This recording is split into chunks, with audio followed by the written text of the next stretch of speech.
इंदौर में एक crystal IT park बन रहा था। अब वो आईटी पार्क बन तो रहा था, लेकिन अब हम उसको बहुत समय से उसमें जान रहे थे कि अनियमितताएं हो रही है और ये हो रहा वो हो रहा। तो एक बार इच्छा हुई कि जाकर के आईटी पार्क देखा जाए, पर जाए कैसे? तो आईटी पार्क जाना मतलब बड़ा मुश्किल का काम है, वो चौकीदार ही नहीं घुसने देगा। हाँ। हमने एक आवेदन लगा दिया कि हमको तो इसका फिजिकल वेरिफिकेशन करना है। बहुत ये भी किया जा सकता ये है। भी किया जा सकता है। यानी सरकार के काम से रिलेटेड, एडमिनिस्ट्रेशन के काम से रिलेटेड कोई इमारत बन रही हो, कोई नया ऑफिस बन रहा हो, कोई नया बिजनेस सेंटर बन रहा हो, कोई भी चीज हो जहां सरकार जनता के पैसे से काम कर रही है, उसकी जानकारी ली जा ली जा सकती है, उसमें इंटरवीन किया जा सकता है। हाँ, तो इसमें जैसे कि हमने एप्लीकेशन लगाई, तो उसके कुछ दिन बाद में एग्जीक्यूटिव इंजीनियर का फोन आया कि आप कब देखना चाहेंगे। हमने कहा जब आप दिखा दें। वो लेके गया मुझे, बकायदा वो बिल्डिंग घुमाई, और वो बिल्डिंग घूमने से वहाँ की कुछ अनियमितता मेरे सामने आई, और उन अनियमितताओं को लेकर के मैंने कुछ किया आगे। वो बहुत लंबी चौड़ी कहानी है, यहीं तक सीमित नहीं है। आपको ध्यान होगा, अपने यहाँ एक समय 2008, 9, 10 के आसपास की बात होगी, ये बहुत चिकनगुनिया फैल रहा था, डेंगू भी हो रहा था, बहुत परेशानी थी, सफाई हो नहीं रही थी, तब इंदौर नंबर 1 नहीं था। हमने एक एप्लीकेशन लगाई नगर निगम कि हमें, हमारे यहाँ सफाई नहीं हो रही है, इतना कुछ हो रहा है, ना कोई दवाइयों का छिड़काव हो रहा है, तो इस पर कार्रवाई की जाए। अब इस पे कार्रवाई नहीं हुई, तो हमने एक एप्लीकेशन लगाई कि हमने आपको कार्रवाई के लिए लिखा था, उस पर आपने क्या कार्रवाई की, तो उसकी जानकारी दीजिए।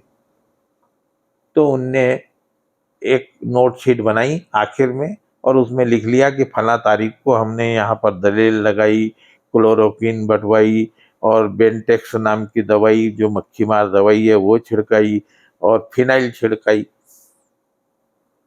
हमने सिर ठोक लिया कि इनने करा धरा कुछ नहीं, और नोट शीट बना करके भेज दी।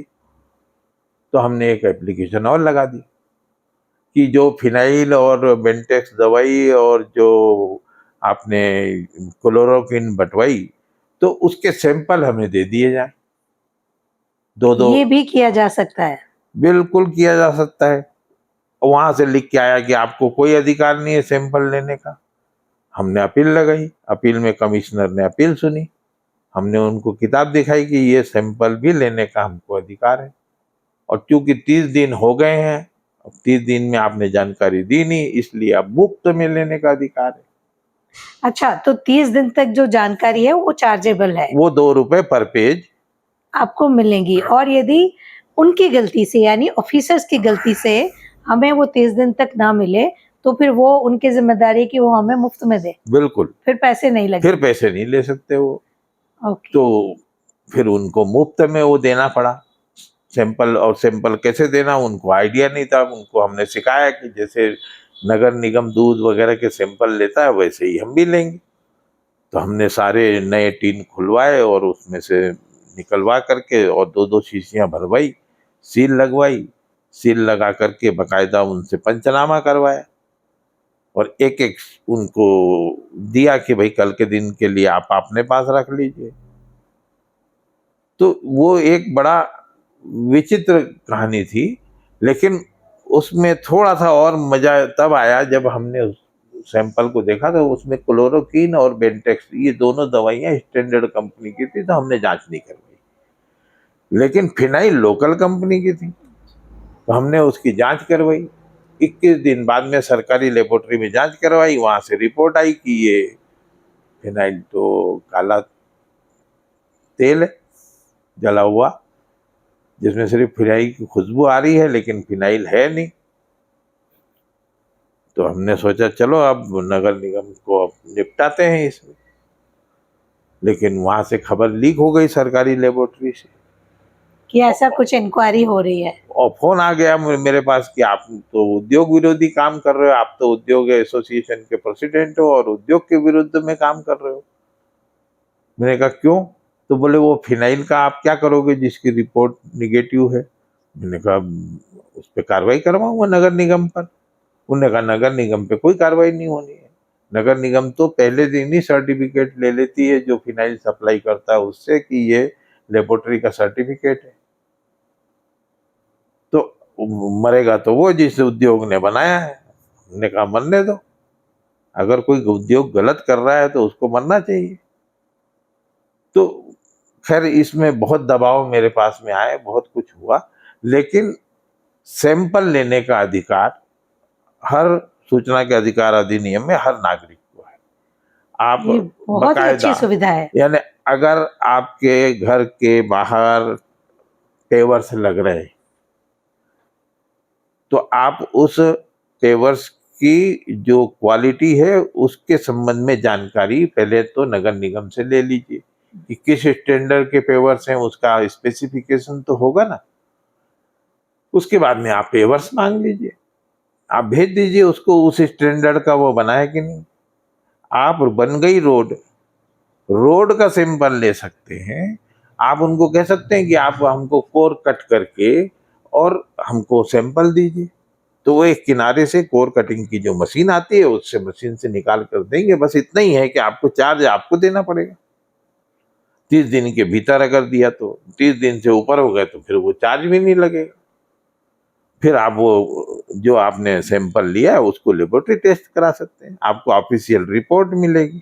उसके बाद में अगर वो गलत है तो ठेकेदार भी निपटेगा और जिन लोगों ने उसकी निगरानी की है उनकी भी जिम्मेदारी होगी।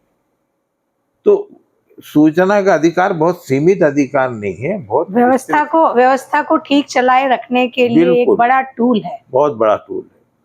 हालांकि सरकार कोशिश कर रही है कि इसको किसी प्रकार से कमजोर कर दिया जाए, अधिकारी कोशिश कर रहे हैं कि किसी प्रकार से इसको कमजोर कर दें, किसी प्रकार से जवाब से बच जाएं, लेकिन फिर भी इस अधिनियम में बहुत धार है।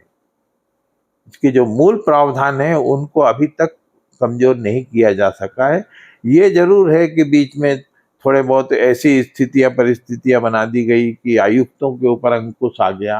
पहले उनका कार्यकाल पूरे 5 साल का होता था, अब वो 5 साल का कार्यकाल निश्चित नहीं रहा। केंद्र सरकार चाहे तो जब भी किसी के कार्यकाल में कमी कर सकती है, किसी को भी हटा सकती है।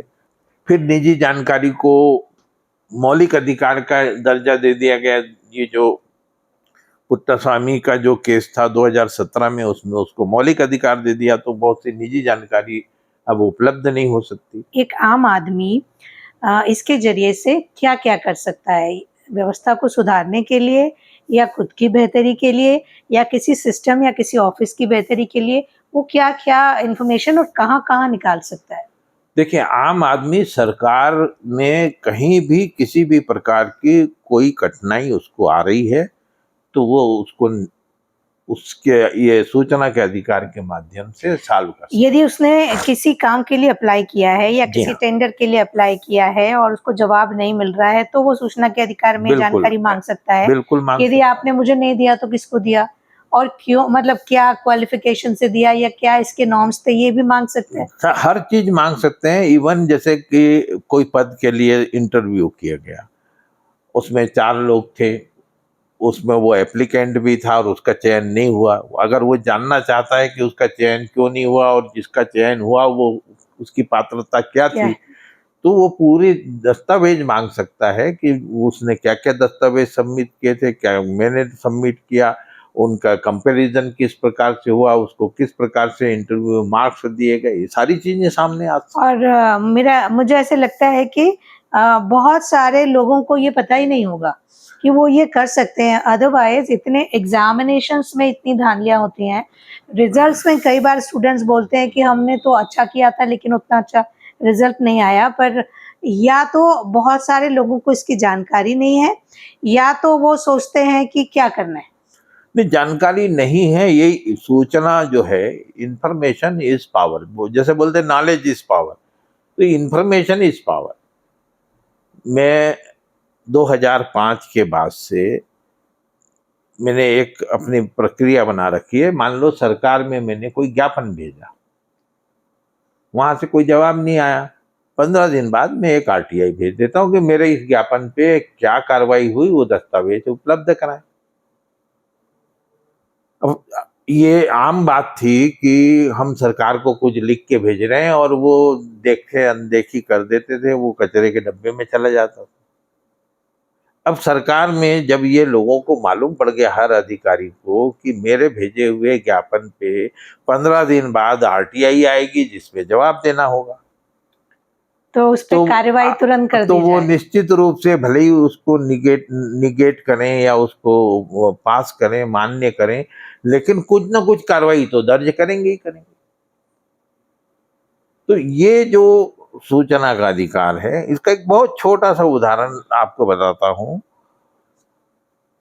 एक बार एक दफ्तर में एक कोई परिचित मिल गया, हमने उससे पूछा यहाँ क्या कर रहे हो? तो उसने कहा कि मेरा कुछ बिल है 10-1 हजार का, लेकिन वो अकाउंटेंट पहले तो पैसे मांग रहा था और जब मैंने नहीं दिए तो अब बोल रहा है कि फाइल नहीं मिल रही है, गायब हो गई कहीं। तो अब जब तक फाइल नहीं मिलेगी तब तक कि मेरा पेमेंट प्रोसेस नहीं होगा। अब बोले भाई साहब मैं क्या करूं, चक्कर खा रहा हूँ।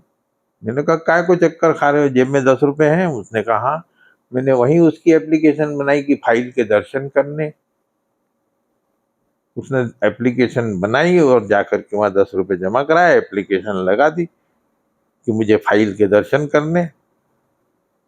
3 दिन बाद में वो अकाउंटेंट ने उनको बुलाया कि भैया ये तुम्हारी फाइल, ये तुम्हारा बिल और ये तुम्हारा प्रोसेस कर दिया है, पेमेंट का चेक ले लो। तो ये एक अधिकार तो है। अब फाइल गुम गई बोल करके और अगर किसी को घुमा रहे हो आप और इस तरह से, और सामने वाले को ये नहीं मालूम कि उसके पास में इतना बड़ा अधिकार है कि फाइल अंदर कहीं भी होगी, उसको 1 महीने के अंदर तो सामने लाना ही पड़ेगा, 30 दिन के अंदर उसको दिखाना ही पड़ेगा। बहुत सी ऐसे काम हैं, आप जनहित के भी आप देख लीजिए, सरकार की बहुत सारी योजनाएं हैं, वो सरकार की घोषणा होती है और योजनाएं जो है वो बाद में दफन होकर रह जाती है। आप एक सिंपल 10 रुपए का एक आपने एप्लीकेशन लगा दी कि इस योजना का क्या हुआ, ऑटोमेटिकली वो फाइल बाहर आएगी। उस पर क्या हुआ आपको बताना पड़ेगा और आपको जब बताएंगे तो वो निश्चित रूप से वो सामने आएगी, तो उस पर कहीं ध्यान तो जाएगा। तो इसका ये मतलब है कि हमारे पास एक ऐसा टूल है जिससे हम अपने सिस्टम को दुरुस्त करने के लिए लगे रह सकते हैं।